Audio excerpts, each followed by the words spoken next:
Hello दोस्तों, दरअसल के पिछले एपिसोड में हमने देखा कि स्कैटर्ड एंशिएंट डेविल ताचिया यहाँ पर वांगलिंग के पीछे पड़ चुका था, जिससे अकेले फाइट करना वांगलिंग के बस की बात नहीं थी। इसलिए हम देखते हैं कि वो एंशिएंट डीमन बेलवो की मदद लेता है, जिससे यहाँ पर आकर ताचिया के सोल फ्रेगमेंट के साथ फाइट तो करना शुरू कर दी थी, लेकिन वो उसे पूरी तरीके से खत्म नहीं कर रहा था। वांगलिंग जानते रहा कि अगर एक बार ये स्कैटर्ड डेविल गॉड ताचिया यहाँ से चला गया, उसके बाद ये कभी न कभी दोबारा मेरा शिकार करने के लिए मेरे पीछे जरूर आएगा। इसलिए वांगलिंग उससे जाने नहीं दे सकता था। वो फौरन से उसके पीछे जाते हुए अपने जेट स्पीयर से उस पर हमला करते उसे अपने अंदर एब्सॉर्ब करने की कोशिश करता है। और यही तो वांगलिंग की चाल थी। वो जानता रहा कि बेल वो मेरी मदद करेगा, क्योंकि वो किसी भी हाल में वांगलिंग को मरता हुआ नहीं देख सकता। उसे वांगलिंग की अपने लिए जरूरत थी, और इसलिए हम देखते हैं कि वो यहाँ पर वांगलिंग की बॉडी के अंदर ताचिया के सोल फ्रेगमेंट को सील कर देता है, जबकि साथ ही साथ वांगलिंग को स्कैटर्ड डेविल गॉड ताचिया का वो डेविल आर्मर भी मिल चुका था। दूसरी तरफ एंशिएंट डीमन बेल वो यहाँ वांगलिंग के साथ डील करता है कि अगले 100 साल के अंदर अगर वांगलिंग उसे एक दूसरा एंशिएंट डीमन लाकर दे देता है तो उसकी पावर रिस्टोर हो जाएगी। वो वांगलिंग को एंशिएंट डीमन की लेगेसी दे देगा, साथ ही साथ वो उससे मास्टर ज़ावी की लोकेशन भी ढूंढकर बता देगा। अब आगे तो नेक्स्ट एपिसोड की शुरुआत यहाँ पर बिल्कुल उसी सीन से शुरू होती है, जहाँ वांगलिंग वहाँ से वापस जा रहा था और रास्ते में वो अपने मन में सोच रहा था कि फायर डीमन कंट्रीज से निपटना थोड़ा डिफिकल्ट होगा, इसलिए मुझे कुछ ट्रेजर चाहिए, जैसे कि टियानहुआ की सोड एनर्जी और मास्टर लिंग टियानहु की सोड एनर्जी तो उनके 12 कोर डिसाइपल्स के अंदर है, जिनमें से एक जब वांगलिंग उन डीमन फ्रूट्स के वश में था तब वांगलिंग ने चांद से मार डाला था। उसका नाम जी रैड था, जिससे याद करते हुए वांगलिंग फायर डीमन कंट्री के उसी जंगल की तरफ जाने लगा जहाँ पर जी रैड की लाश पड़ी होगी, ताकि वो उसके अंदर से मास्टर लिंग टियानहु की सोड एनर्जी निकाल सके। और हम देखते हैं कि बिल्कुल ऐसा ही था। जी रैड की बॉडी के आसपास कुछ सोड एनर्जी थी, जिसे हासिल करने के लिए वहाँ पर एक और कल्टीवेटर भी खड़ा था, जिसका नाम टेंग यून है। उससे मालूम हो चुका था कि जी रैड की बॉडी के अंदर मौजूद ये सोड एनर्जी कितनी सारा खतरनाक है। अगर ये उससे मिल जाए तो इसका इस्तेमाल करते हुए इंस्टेंटली किसी भी सोल ट्रांसफॉर्मेशन लेवल के कल्टीवेटर को जान से मार सकता है। मगर इससे पहले कि वो अपने इंसेक्ट्स के साथ मिलकर उस सोड एनर्जी को हासिल कर पाता, तभी अचानक पीछे से वांगलिंग वहाँ पर आ गया, जिसे महसूस करती टेंग यून ने फिर से उस पर हमला कर दिया। लेकिन वांगलिंग तो सिर्फ एक ही कदम लेते वहाँ पर ऐसी खतरनाक एनर्जी अनलीश करता है कि वो सारे के सारे इंसेक्ट्स वहीं पर मारे गए। इवन की टेंग यून भी वांगलिंग का ऑरा महसूस करके घबराते हुए कहता है कि आखिर अचानक से ये मॉन्स्टर यहाँ पर कैसे आ गया। ये बहुत ही जरा खतरनाक है, लेकिन अगर इसने ये सोड एनर्जी हासिल कर ली फिर तो मेरा यहाँ पर आने का सारा मकसद ही जाया हो जाएगा। मैं इस ट्रेजर को अपने हाथ से जाने नहीं दे सकता। और यही सब सोचते हुए वो फौरन से वांगलिंग के सामने एक्टिंग करने लगा, जहाँ पर वो एक्टिंग करते हुए कहता है कि प्लीज सीनियर, ये मेरे छोटे भाई की लाश है, मुझे अपने छोटे भाई की लाश लेकर जाने दीजिए ताकि मैं उसका कफन दफन कर सकूं। वांगलिंग तो जानते रहे कि वो एक्टिंग कर रहा है, लेकिन वो भी उसकी एक्टिंग में साथ देता हुआ कहता है कि अच्छा तो ये तुम्हारा छोटा भाई है, इसका नाम क्या है? वो बताता है कि इसका नाम है ज़ाओकी। हम दोनों ही हेयोन पर्पल ज़ाओ सोर्ड सेट से बिलोंग करते हैं। वांगलिंग उसकी बात सुनकर मुस्कुराते हुए जवाब देकर कहता है कि अच्छा ऐसी बात है, और ये कहते हुए फौरन से आगे की तरफ कदम बढ़ा चुका, जहाँ पर हम देखते हैं कि जी रैड की बॉडी के आसपास मौजूद सोर्ड फॉर्मेशन ने फौरन से वांगलिंग पर हमला कर दिया। ये एनर्जी बहुत ही सारा टेरिफाइंग थी, लेकिन वांगलिंग अपने प्रोटेक्शन शील्ड का इस्तेमाल करते हुए उन सोड एनर्जी को ब्लॉक कर रहा था। साथ ही साथ वो एक ही इशारे से उन सारे के सारे फ्लाइंग सोर्ड्स को डिस्ट्रॉय कर देता है। टेंग यून तो यहाँ पर इस नजारे को देखकर सदमे में चला गया था। दूसरी तरफ हम देखते हैं कि वांगलिंग जी रैड की बॉडी को उठाते उसकी बॉडी के अंदर से सोड एनर्जी और साथ ही साथ उसके ट्रेजर्स निकाल लेता है, जो करने के बाद वो जी रैड की बॉडी को उठाकर टेंग यून की तरफ फेंकते हुए कहता है कि लो अपने छोटे भाई की बॉडी कर लेकर चले जाओ और उसको अच्छे से दफना देना। अब तो जी रैड के पास चुके कोई भी ट्रेजर नहीं था, तो टेंग यून पर तो ये एक बोझ बन चुका है, लेकिन फिर भी वो यहाँ पर वांगलिंग के सामने एक्टिंग करते हुए कहता है कि ठीक है सीनियर, मैं बिल्कुल ऐसे ही करूंगा। आपका बहुत बहुत शुक्रिया। वांगलिंग के यहाँ से जाने के बाद हम देखते हैं कि टेंग यून को बहुत ही गुस्सा आ रहा था, और वो यहाँ पर जी रैड की बॉडी को लात मारते हुए कहता है कि तुम्हारी सोड एनर्जी की वजह से ऑलमोस्ट मैं मरते मरते बचा। अच्छा हुआ कि उस बेवकूफ को मेरी चोट के बारे में मालूम नहीं हुआ। हालांकि वांगलिंग ने तो उसे खुद ही जानबूझकर छोड़ दिया था। इसके बाद सीन शिफ्ट होकर दूसरी तरफ डीमन एम्परर के कैंप पर आ जाता है, जहाँ पर हम देखते हैं कि डीमन एम्परर कह रहा था कि फायर डीमन कंट्री जल्दी तुम लोगों की तकदीर बदलने वाली है। यहाँ पर वो जब ये सब कह रहा था तभी अचानक वांगलिंग भी वहाँ पर पहुँच जाता है, जिसे देखकर वहाँ के गार्ड्स तो चौकन्ना हो गए थे कि शायद वांगलिंग कोई घुसपैठ गया है, लेकिन डीमन एम्परर उसे पहचान गया था और वो मुस्कुराते हुए कहता है कि ये तो वांगलिंग है। जबकि दूसरी तरफ वांगलिंग डीमन एम्परर को ग्रीट करने लगा। डीमन एम्परर मुस्कुराते हुए वांगलिंग को अंदर की तरफ लेकर जाते हुए कहते हैं कि अब तुम्हें इतनी सारा फॉर्मेलिटीज करने की कोई जरूरत नहीं, क्योंकि हमारे एंशिएंट डीमन एंसेस्टर की वजह से अब तो तुम्हारा होता मेरे बराबर आ चुका है। अब से तुम मुझे गु युनडुन कहकर पुकार सकते हो। ये सब बोलते हुए डीमन एम्परर वांगलिंग को अपने साथ वाइन पीने के लिए बिठा देता है, जहाँ पर वो वांगलिंग से कहता है कि हम दोनों की मुलाकात पहले भी प्लेजर बोर्ड में हो चुकी है। तब मैंने अपनी आइडेंटिटी को छुपा कर रखा था, लेकिन मैं यकीन से कह सकता हूँ कि तुम्हें मेरी आइडेंटिटी के बारे में बहुत अरसे पहले ही मालूम हो चुका है। जिस सब चीजों पर वांगलिंग मुस्कुराकर जवाब देते हुए कहता है कि वैसे भी अब इन चीजों का कोई फायदा नहीं। दूसरी तरफ डीमन एम्परर वांगलिंग से सवाल करते हुए पूछता है कि तुम यहाँ पर क्या पूछने के लिए आए थे। यकीनन तुम किसी रीजन से यहाँ पर आए होंगे। जो सुनते ही वांगलिंग याद करता है कि जनरल मुफी के साथ जो सेकंड साथी था वो भी डालवो सोर्ड सेक्ट्स के 12 कोर डिसाइपल्स में से एक है और वांगलिंग को उसकी सोड एनर्जी चाहिए थी। इसलिए वो यहाँ पर डीमन एम्परर से कहने लगा कि क्या आप मुझे बता सकते हैं कि मुफी की लोकेशन कहाँ पर है। जिस पर डीमन एम्परर वांगलिंग को बताता है कि मुफी तो उस कंपटीशन के बाद वाइस मार्शल इन चीफ बन चुका है और इस वक्त वो जनरल टियान के साथ लेफ्ट रूट की आर्मी को लीड करते हुए सोंगटाई सिटी की तरफ बढ़ रहा है, जो कि फायर डीमन कंट्री के बॉर्डर के नजदीक है। ये सब कहती डीमन एम्परर अपने पास से एक जेट स्लिप निकालते हुए वांगलिंग को देते हुए कहता है कि लो इस जेट स्लिप को ले जाओ। इसकी वजह से सब तुम्हारा ऑर्डर मानेंगे। अगर कोई भी तुम्हें डिसरिस्पेक्ट करता है तो तुम मास्टर टियान की आर्मी के साथ मिलकर उससे खत्म करने जा सकते हो। जो सब सुनकर वांगलिंग फनस से उस जेट स्लिप टोकन को लेते हुए यहाँ पर डीमन एम्परर का शुक्रिया अदा करके वहाँ से चला गया। डीमन एम्परर भी जानता है कि एंशिएंट डीमन एंसेस्टर को वांगलिंग की कितनी जरूरत है, इसलिए वो वांगलिंग को गुस्सा नहीं दिला सकता। इसके बाद नेक्स्ट सीन में हम लोगों को यहाँ पर मार्शल टियान शुआई के काफिले को दिखाया जाता है, जिनमें मुफी, उसके साथी और बाकी के सारे सोल्जर्स मौजूद थे और ये सब लोग सोंगटाई सिटी के सेंटर की तरफ बढ़ रहे थे। तभी अचानक वांगलिंग यहाँ पर तीसी के साथ सामने की तरफ आते हुए इन लोगों के काफिले को रोक देता है, जो देखकर तो मार्शल टियान शुआई गुस्सा होते हुए कहते हैं कि वांगलिंग तुम ये क्या कर रही हो? क्या तुम जानते नहीं कि ये कितना बड़ा ऑफेंस है? इसकी वजह से तुम्हारी जान भी जा सकती है। पर वांगलिंग तो उसकी बातों को इग्नोर करते हुए सिर्फ वाइस मार्शल मुफी की तरफ देख रहा था। मुफी समझ गया था कि वांगलिंग उससे बदला लेने के लिए आया है, क्योंकि जब वो एक जनरल था तब उसने वांगलिंग को असैसिनेट करवाने की कोशिश की थी। दूसरी तरफ हम देखते हैं कि वांगलिंग तभी अचानक डीमन एम्परर के टोकन को निकालकर इन सब लोगों के सामने दिखा देता है, जो कि ऐसा था जैसे कि डीमन एम्परर खुद यहाँ पर मौजूद हो। इस टोकन को देखते ही वहाँ पर मौजूद जितने भी सोल्जर थे वो फनस से उतरते हुए नीचे की तरफ अपने घुटनों पर आ गए। वांगलिंग कहता है कि ये एक इंपीरियल ऑर्डर है, मुझे यहाँ डीमन एम्परर ने भेजा है ताकि मैं मुफी को पकड़कर जान से मार डालूं। साथ ही एक और बंदे को कैप्चर करके मुझे यहाँ से लेकर जाना है और कोई भी मेरे रास्ते के बीच नहीं आएगा। जिस पर हम देखते हैं कि वाइस मार्शल मुफी अपने मन में कहने लगा कि चाहे ये डीमन एम्परर का ऑर्डर ही क्यों ना हो, लेकिन फिर भी मैं बिना फाइट करे हार नहीं मान सकता। और यही सोचते ही वो फनस से अपनी पावर्स एक्टिवेट करके वांगलिंग पर हमला करने लगा, जबकि इसी मौके का फायदा उठाकर उसका डालवो सोर्ड सेक्ट्स वाला वो पार्टनर जिसका नाम हेपिंग है वो यहाँ से भागने की कोशिश करने लगा था। मगर हम देखते हैं कि वांगलिंग तीसी के साथ मूव करते हुए हेपिंग के सामने आ गया, जहाँ वांगलिंग हेपिंग को जकड़ते हुए कहता है कि मुझे तुम्हारी सोड एनर्जी चाहिए और ये कहती वो अपने अंडरवर्ल्ड रिवर टेक्निक का इस्तेमाल करते हुए फनस से हेपिंग पर हमला कर देता है। वांगलिंग ने यहाँ पर सिर्फ एक ही चुटकी में हेपिंग को जान से मार डाला था, जिसे मारने के बाद वो उसकी सोल को अपने 1 बिलियन सोल फ्लैग के अंदर ट्रैप कर लेता है। साथ ही साथ वांगलिंग ने उसकी सोड एनर्जी भी निकाल ली थी। मुफी बस दूर खड़ा ये सब देखता ही जा रहा था। दूसरी तरफ वांगलिंग जाते जाते कहता है कि तुम्हारे मरने का वक्त अभी नहीं आया।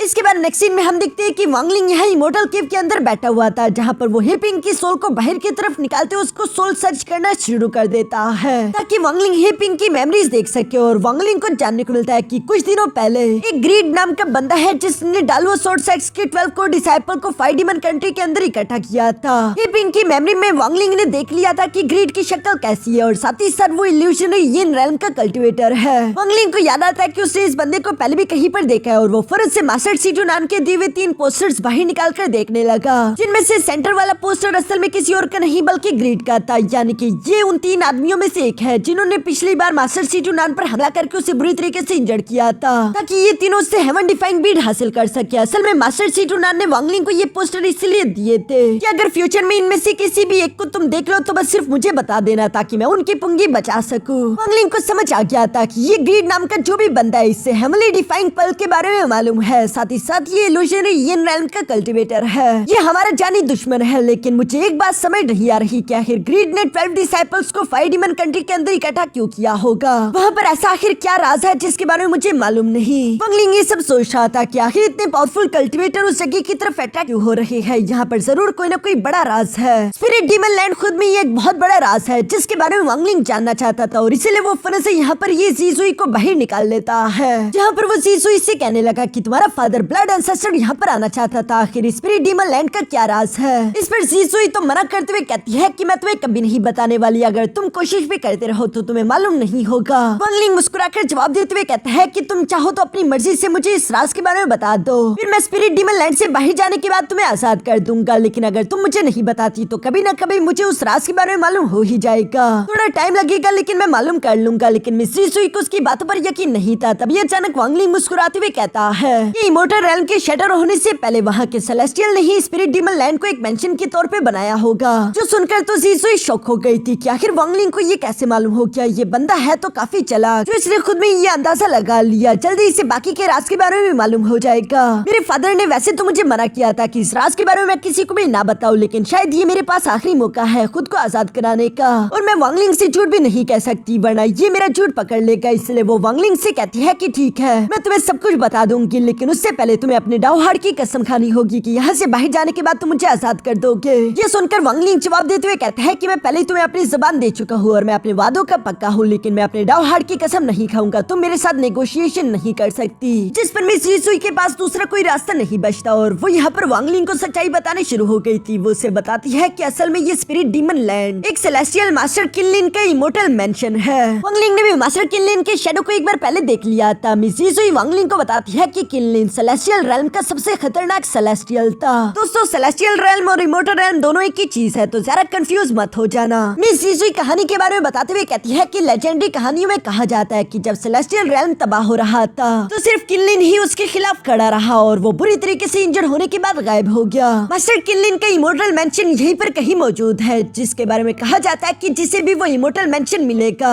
उसे मास्टर किनलिन की लेगेसी और इनहेरिटेंस भी मिल जाएगी। वो इतना सारा ताकतवर हो जाएगा कि वो कल्टीवेशन के थर्ड स्टेप में भी इंटर कर सके। जो सब सुनकर वांगलिंग भी अपने मन में सोचने लगा कि अच्छा, अब मैं समझा कि आखिर सही मास्टर लिंग टियान हो और साथ ही साथ ब्लड एंसेस्टर यहाँ पर आने के लिए इतने ज्यादा उतावले क्यों है। वांगलिंग मिस जीसुई से सवाल करते हुए पूछता है कि अच्छा, फिर ये बताओ कि वो जिस मेंशन में तुम मुझे लेकर गई थी आखिर वो क्या था। मिस जीसुई वांगलिंग को बताती है कि काफी अर्से पहले सही मास्टर लिंग टियान हो, ब्लड एंसेस्टर और साथ ही साथ क्लाउड सेट के कपल ये सब कई अर्से पहले स्पिरिट डीमन लैंड के अंदर आए थे, जहाँ पर इन लोगों को 3 फेक इमोर्टल मेंशन मिले, जिनमें से एक आलसईर को मिला, दूसरा लिंग टियानहू को और तीसरा क्लाउड इमोर्टल कपल को। लेकिन उनमें से किसी को भी मालूम नहीं कि वैसे ही एक छोटा इमोर्टल केव भी मौजूद है जो कि मेरे फादर यानी कि ब्लड एंसेस्टर को मिला था। वांगलिंग में जीसुई से कहता है तो इसका मतलब कि तुम उस फेक इमोर्टल मेंशन के अंदर अपने फादर के आने की ही तैयारियां कर रही थी। जिस पर मिस जीसुई हमें जवाब देती है। साथ ही साथ वो वांगलिंग को बताती है कि हाँ, कुछ सालों बाद आलसईर, मास्टर लिंग टियानहू, क्लाउड इमोर्टल कपल और ब्लड एंसेस्टर सारे के सारे ताकतवर कल्टिवेटर दोबारा से स्पिरिट डीमन लैंड के अंदर आने वाले हैं। और ये 4 के 4 जो फेक इमोर्टल मेंशन है, तुम इससे असली इमोर्टल मेंशन का गेट समझ सकते हो,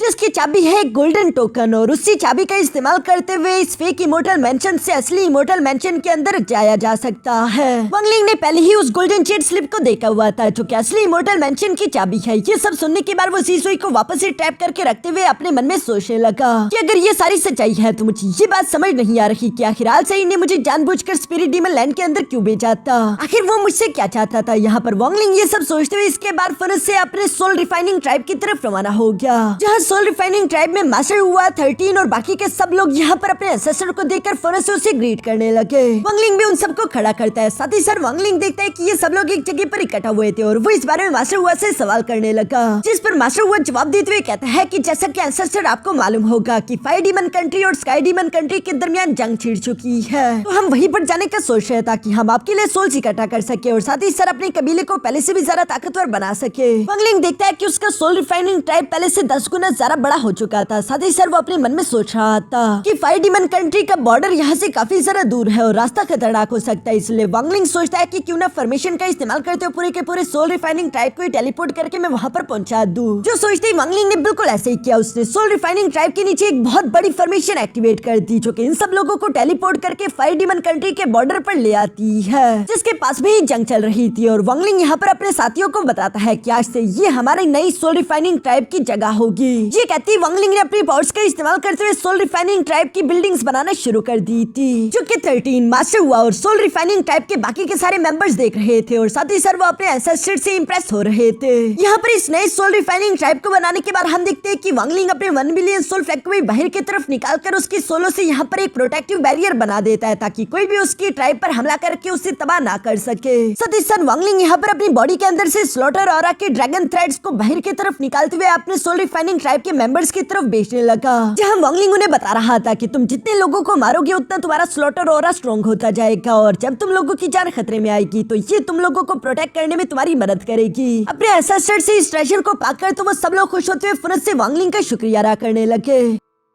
दूसरी तरफ वांगलिंग यहाँ पर इन सब लोगों से कहता है कि आज और अभी से मैं सेक्युलेशन में जा रहा हूँ, अगर कोई इंपॉर्टेंट काम ना हो तो मुझे बिला वजह परेशान मत करना। जो सब बोलते हुए वांगलिंग वहाँ से सेक्युलेशन में चला जाता है। इसके बाद हम देखते हैं कि सोल रिफाइनिंग ट्राइब ने खुद को रिबिल्ड करना शुरू कर दिया था। डीमन एम्परर ने फाइव डीमन कंट्री पर जंग छेड़ दी थी। इस जंग में सोल रिफाइनिंग ट्राइब भी स्काई डीमन कंट्री का साथ दे रही थी, जहाँ पर हम देखते हैं कि 13 बहुत ही खतरनाक तरीके से सोल्जर्स को जान से मार रहा था और वो यहाँ पर जितने भी फाइव डीमन कंट्री के सोल्जर्स को जान से मारता, वांगलिंग का स्लॉटर और उतना ही ज्यादा ताकतवर होता जा रहा था। साथ ही साथ सेक्युलेशन में हम देखते हैं कि वांगलिंग अपने डेवल आर्मर के ऊपर अपने सोल इम्प्रिंट को गहरा करने की कोशिश कर रहा था ताकि वो उसे अपने कंट्रोल में ले सके। ये सब कुछ ऐसे ही चलता रहा, कई दिन गुजर चुके थे। हम देखते हैं कि वांगलिंग ने अपने डेवल आर्मर की इम्प्रिंट को कंप्लीट कर दिया था, जिसे अपने पास रखने के बाद वांगलिंग को याद आया कि जब वो सोल ट्रांसफॉर्मेशन लेवल का कल्टिवेटर था तब वो बहुत ही मुश्किल से गॉड शूटिंग चैरियट के सिर्फ एक ही सील को ओपन कर पाता था। पर चूंकि अब वांगलिंग एसेंडेंट लेवल में पहुंच चुका है तो वक्त आ चुका है कि वो गॉड शूटिंग चैरियट के सेकंड सील को भी अनलॉक कर दे। जो सब सोचते हुए वांगलिंग ने गॉड शूटिंग चैरियट के सेकंड सील को क्रैक करना शुरू कर दिया था, मगर इसकी वजह से हम देखते हैं कि सिल्वर हॉर्न थंडर बीस्ट ने अपनी थंडर एनर्जी से बाहर की तरफ हमला करना शुरू कर दिया। वांगलिंग महसूस करता है कि सिल्वर हॉर्न थंडर बीस्ट की ताकत काफी ज्यादा खतरनाक है। अगर मैंने इसके सेकंड सील को अनलॉक कर दिया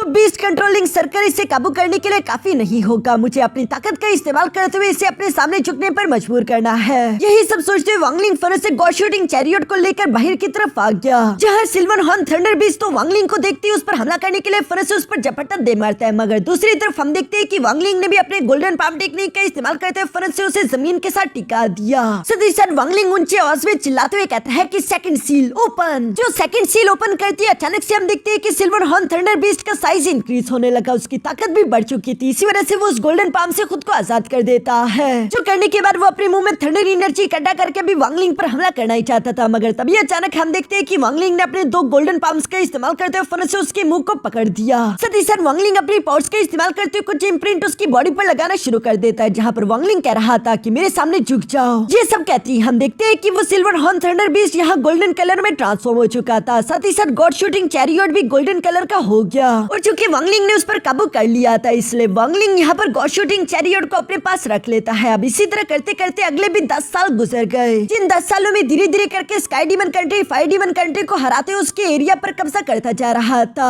और सोल रिफाइनिंग ट्राइब ने भी पिछले 10 सालों में काफी ग्रो कर लिया है। इसके बाद हम देखते हैं कि वांगलिंग ने अचानक से महसूस किया कि कुछ लोग उनकी तरफ आ रहे हैं, इसलिए वो अपनी आंखें ओपन करते हुए कहता है कि कुछ मेहमान आ गए, जिसके साथ ही सीन शिफ्ट होकर दूसरी तरफ यहाँ उन लोगों पर आ जाता है, जहाँ पर हम देखते हैं कि उनमें से सेंटर वाले आदमी का नाम जिन श्योफी था, जो कि सोल ट्रांसफॉर्मेशन के मिड स्टेज का कल्टिवेटर है, लेकिन वो कल्टिवेटर अलायंस का मैसेंजर था। इसी वजह से वो बहुत ही ज्यादा एरोगेंट है। जहाँ पर हम देखते हैं कि जिन श्योफी यहाँ पर अपने साथियों से कह रहा था कि हम लोगों को वांगलिंग नाम के एक आदमी को कैप्चर करना है, ये हमारे सेलेस्टियल एम्परर का ऑर्डर है। इसी तरह की बातें करते हुए ये लोग सोल रिफाइनिंग ट्राइब के बाहर तो पहुंच गए थे, लेकिन वहाँ के बैरियर को देखकर ही इनके पसीने छूटने लगे। जिन श्योफी की हिम्मत तो डगमगा रही थी, लेकिन फिर वो अपने मन में कहने लगा कि सेलेस्टियल एम्परर ने हमारे साथ सेलेस्टियल गार्ड को भेजा है, इसकी वजह से ये मिशन ज्यादा मुश्किल नहीं होगा। दोस्तों आप लोग भी सोच रहे होंगे कि सेलेस्टियल रेल्म यानी कि इमोर्टल रेल्म तो तबाह हो चुका था ना, तो आखिर ये सेलेस्टियल यहाँ पर कैसे आ गए? तो थोड़ा सब्र करो, ये नकली सेलेस्टियल्स है, ये अगले एपिसोड्स में आप लोगों को मालूम हो जाएगा।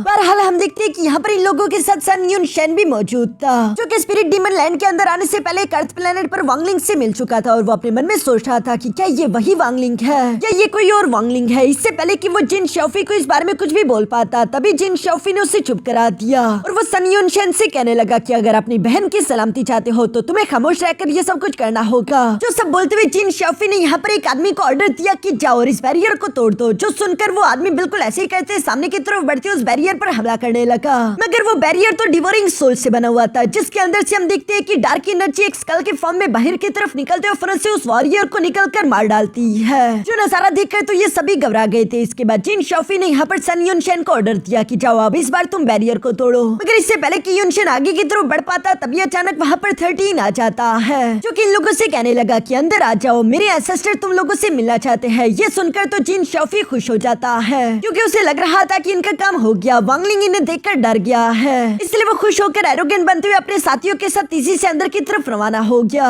जहाँ बैरियर से अंदर आने के बाद ये लोग देखते हैं कि सोल रिफाइनिंग ट्राइब कितना सारा डेंजरस और खतरनाक हो चुका है। युनशन तो ये सब देखते हुए अपने मन में यही सोच रहा था कि ये कितना बड़ा ट्राइब है। दूसरी तरफ हम देखते हैं कि 13 इन सब लोगों को लेकर एक टावर के सामने आते हुए कहता है कि एंसेस्टर, मैं मेहमानों को यहाँ पर ले आया हूँ। और ये कहने के बाद 13 वहाँ से चला गया। दूसरी तरफ हम देखते हैं कि वांगलिंग भी काफी कूल तरीके से निकलता हुआ बाहर की तरफ आ जाता है, जहाँ पर हम देखते हैं कि वो स्कल्स के थ्रोन पर बैठा हुआ था। उसकी एनर्जी बहुत ही ज्यादा टेरिफाइंग थी। वो यहाँ पर खुद के लिए चाय डालते हुए कहता है कि तुम लोग इतनी दूर से आए हो, बताओ कि आखिर तुम लोगों का यहाँ पर क्या काम है।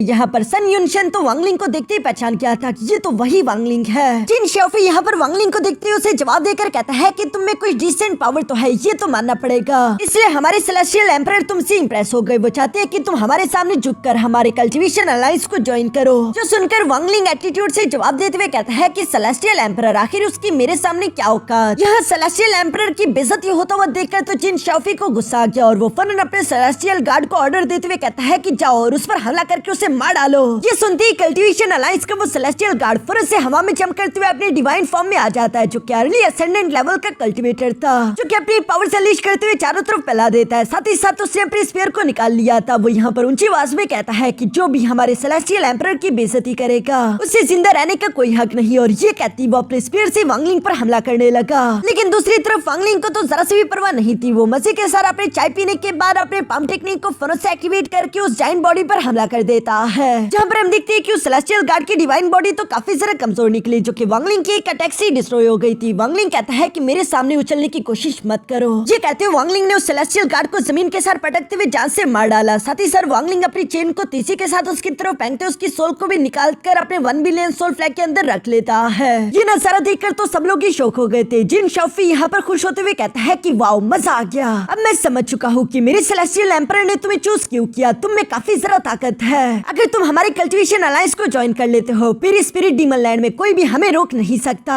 पर ये एक चाल थी, इसलिए हम देखते हैं कि युनशन फौरन से वांगलिंग को वार्न करते हुए कहता है कि वांगलिंग, इसके लिए हम मत करना। कल्टिवेशन अलायंस एक अंधा कुआं और धोखा है। यहाँ पर युनशन को इस तरह से बोलता हुआ सुनकर जिन शाओफी को गुस्सा आ गया, जहाँ वो कहता है कि युनशन, क्या तुम हमारे सेलेस्टियल एम्परर को धोखा देना चाहते हो। वांगलिंग को तो उसकी बातें सुनकर गुस्सा आ गया था और वो कहता है कि खामोश हो जाओ। ये कहती वांगलिंग सिर्फ अपनी पावर की जोंकी के साथ जिन शाओफी को जान से मार डालता है। वो पूरी तरीके से राख में बदल चुका था। साथ ही वांगलिंग यहाँ पर सन युनशन से कहने लगा कि आराम से बताओ कि आखिर क्या हुआ। इसके बाद नेक्स्ट सीन में हम देखते हैं जहाँ पर सन युनशन वांगलिंग के साथ बैठा हुआ वाइन पी रहा था और साथ ही साथ युनशन रोते हुए कहता है कि ये सब मेरी गलती है। मैंने अपनी सिस्टर को कल्टिवेशन अलायंस ज्वाइन करवाया। सेलेस्टियल एम्परर उससे कंट्रोल कर रहा है एक पपेट की तरह। ये सब बोलते हुए युनशन फौरन से वांगलिंग के सामने झुकते हुए कहता है कि मैं तुमसे भीख मांगता हूँ, प्लीज मेरी सिस्टर रुवनन को बचा लो। उस कमीने सेलेस्टियल एम्परर ने हम सब लोगों की बॉडी में सेलेस्टियल सीड्स इम्प्लांट किए हैं, जो कि धीरे धीरे कल्टिवेटर के दिमाग पर काबू कर लेती है ताकि हम उस सेलेस्टियल एम्परर की हर एक बात माने।